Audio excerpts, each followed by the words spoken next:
Hello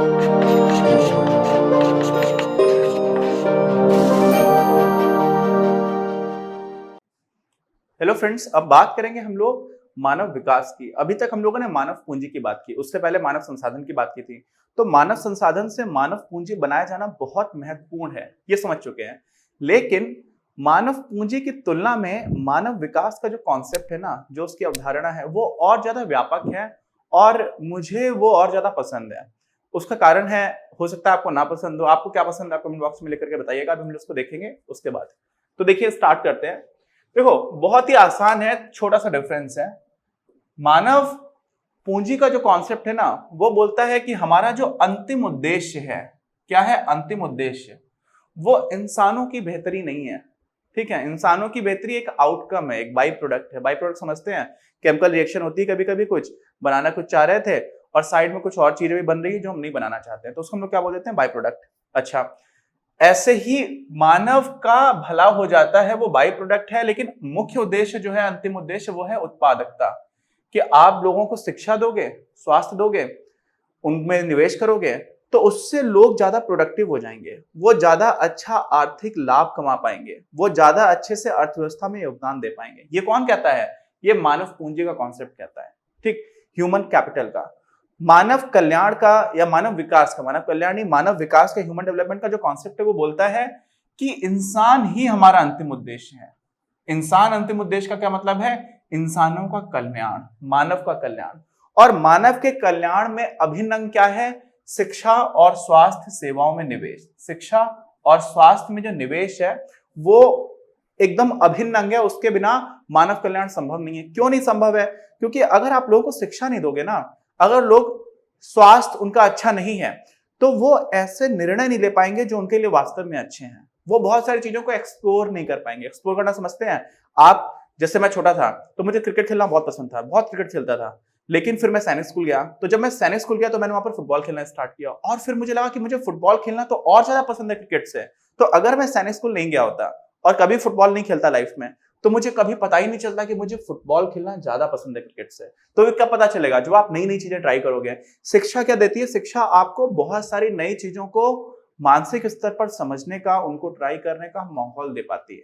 और स्वास्थ्य भी, अगर आपका पैर ही ठीक नहीं है तो आप फुटबॉल नहीं खेल सकते, है ना? आप किसी तरह से बीमार पड़ गए तो आप नहीं खेल सकते। तो होता क्या है कि आपको बहुत सारे अवसर खोल देते हैं, बहुत सारे विकल्प खोल देते हैं, और आप उन विकल्पों में से चयन कर पाते हो उस चीज का जो आपको पसंद है। तो इस वजह से शिक्षा और स्वास्थ्य का मुख्य उद्देश्य उत्पादकता बढ़ाना ये नहीं है। कौन बोलता है ये? मानव विकास। मानव पूंजी बोलती है नहीं, उत्पादकता बढ़ाना ही है। श्रम की उत्पादकता नहीं बढ़ी, आपने शिक्षा बहुत महंगे कॉलेज से कर ली और आप अपने पैसे नहीं कमा पा रहे हो, तो आपकी शिक्षा बेकार है। ह्यूमन डेवलपमेंट बोलता है आपकी भी शिक्षा बेकार नहीं है। क्यों? क्योंकि उसने आपको बहुत सारे विकल्प दिए।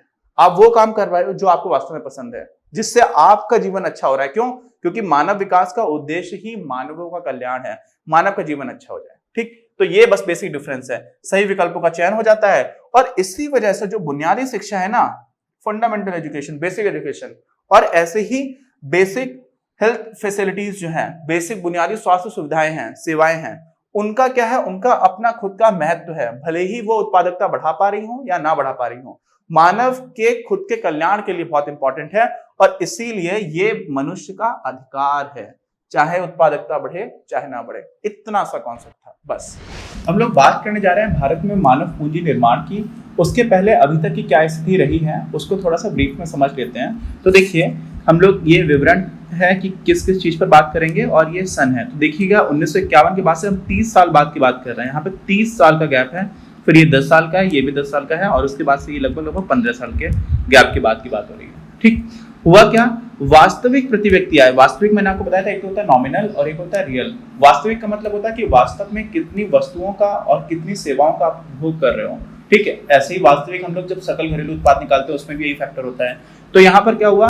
7,651 रुपए से लेकर के 77,803 तक हो गया 1951 से। अगर आप देखोगे तो पहले देखिए यहाँ पर ज्यादा नहीं बढ़ी, क्योंकि ये 30 साल की बात है। फिर यहाँ पर 3,000 लगभग एक ही साल 10 साल में बढ़ गई, और फिर ये 10 साल में लगभग 8,000, और उसके बाद से बहुत तेजी से जंप आया है। तो जो मेन जंप आया है रियल इनकम में, वो 2001 के बाद से आप देखेंगे तो बहुत तेजी से बढ़ा है। और वास्तव में 1951 के बाद से जो रिफॉर्म्स लेकर के आए थे उसका काफी बड़ा फर्क पड़ा है। अच्छा, दूसरा देखिए, अब हम लोगों ने ये तो देख लिया हमारा डायरेक्ट प्रति व्यक्ति आय की बात कर ली, ठीक है, कि डायरेक्टली किसी इंसान को क्या फर्क पड़ा। तो ये तो हम देख रहे थे मानव पूंजी का एक आउटकम है। अगर मानव पूंजी में आप इन्वेस्ट करके मानव पूंजी बना दिए तो उसका एक परिणाम होगा, ऐसा बोला गया था।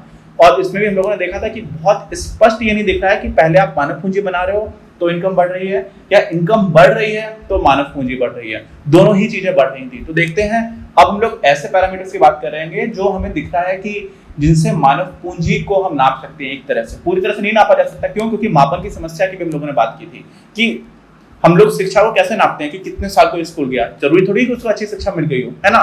तो वो भी अपनी अलग समस्या है, लेकिन फिर भी जिनसे हम नापते हैं उनकी बात करते हैं।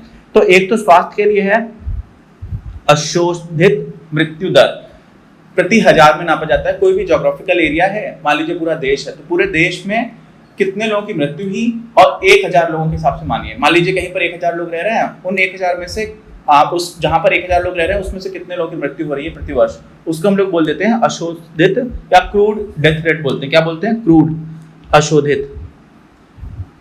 क्रूड का मतलब होता है ना, क्रूड ऑयल होता है, कच्चा तेल होता है, वैसा ही यहाँ पर अशोधित है, उसको शोधित नहीं किया गया। और शिशु मृत्यु दर, शिशु मृत्यु दर का मतलब होता है कि 1 साल से कम के जो बच्चे होते हैं जिनका जन्म के बाद से मृत्यु हो सकती है किसी भी कारण से, तो वो देखिए पहले कितनी थी, 146 हुआ करती थी। वास्तव में नंबर बदलता रहता है अलग अलग जगह पर। हम लोगों ने जब पहला चैप्टर पढ़ा था कि अंग्रेजों के समय क्या स्थिति थी, तो 218 भी हम लोगों को दिखा था। उसके बाद से 146 से घटता घटता घटता घटता 34 आ गया। इसका मतलब आज के समय पर 1000 बच्चे का जन्म ले रहे हैं तो उसमें से 34 बच्चों की मृत्यु हो रही है। ये भी 2015-16 का है, तो आज तो 5 साल पहले की बात है। ऐसे ही अशोधित मृत्यु दर जो है वो 25.1 हुआ करती थी, घटते घटते घटते घटते अब 6.4 आ गई है। अब अशोधित मृत्यु दर में एक और चीज भी है जो आपको समझना चाहिए। अगर कोई एक ऐसा देश है, जैसे हम लोगों ने देखा भारत की जो अभी औसत आयु है वो लगभग 29 वर्ष की है। सारे भारतीयों की आप उम्र मिला दीजिए, सारे भारतीयों की संख्या से भाग दे देंगे तो आपको 29 वर्ष मिलेगा। लेकिन चाइना में कुछ 37 से 38 साल का है, और जापान में 47 साल का है। तो जहां पर बुजुर्गों की संख्या पॉपुलेशन में ज्यादा है, वहां पर क्रूड डेथ रेट ज्यादा होगी, भले ही वहां पर औसत उम्र ज्यादा हो। तो इसके लिए हमें बहुत सारे पैरामीटर्स देखने पड़ते हैं। लेकिन यहाँ पर दिख क्या रहा है कि ये दोनों ही पैरामीटर्स में भी सुधार आया है, और इंसानों की, भारतीयों की जो आय है, वास्तविक आय, उसमें भी सुधार आया है। ऐसे ही जन्म के समय जीवन प्रत्याशा का मतलब होता है कि कितना आप उम्मीद करते हो कि एक इंसान औसतन जिएगा। तो जब हमारा देश की आजादी के समय देखिए लगभग 1951 में 37.2 साल है, और महिलाओं का 36.2 साल है। इतनी कम क्यों थी? ऐसा नहीं कि सारे लोग उतना ही जी पाते थे, बहुत सारे लोग काफी ज्यादा लंबा भी जीते थे, लेकिन बहुत सारे लोग छोटी छोटी बीमारियों से मर जाते थे क्योंकि इलाज नहीं हुआ करता था। हम लोगों ने अपने इतने महान गणितज्ञ थे रामानुजन साहब, उनको भी खो दिया था छोटी सी बीमारी की वजह से, टीबी का इलाज नहीं हो पाया था ठीक से। अब देखिए आज क्या स्थिति है, 67 वर्ष है पुरुषों की और 70 है महिलाओं की। और एक बात यहाँ से ध्यान रखिएगा, महिलाओं की यहाँ पर स्थिति खराब है। जब आप 1951 में देखेंगे, क्यों खराब है? क्योंकि जन्म के समय, बच्चे के जन्म समय बहुत सारी महिलाओं की मृत्यु हो जाया करती थी। अब उसमें हम लोगों ने बहुत सुधार कर लिया, और अदरवाइज उसके बाद जो महिलाएं हैं ना, औसतन उनकी उम्र जो है वो ज्यादा ही रहती है, वो 3-4 साल लंबा जीती हैं। तो यहाँ पर देखेंगे आप, हमेशा ही आपको महिलाओं की उम्र जो है ना, औसत वो ज्यादा मिलेगा।